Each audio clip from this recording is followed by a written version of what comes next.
жарты литр құрттамыр шөп дәріміз 28.000 теңге.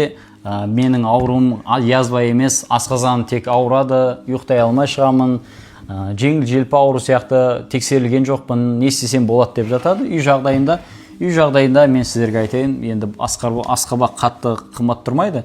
Осы асқабақты аласыздар да жейсіздер, ол енді асқазанға өз алдын жақсы, бірақ бұның ішіндегі дәнегін алып, жаңағыдай қайнатып ішетін болсаңыздар, асқазанды біршама жеңілдетеді, тамақты сіңіреді. Яғни асқазанның жаңа жеңіл желпі аурулар болатын болса, осы асқабақтың дәнін алып, қайнатып ішіп жүріңіздер күнделікті. Сонда жақсы ем болады. Енді бұл видеода бұл асқабақты жаңағыдай қиратып тастауға жалқы болып тұр. Сол видео пайдалы болған болса, парақшаларға жіберіңіздер және менің халық емі Нұрқаділ парақшама тіркелуді ұмытпаңыздар.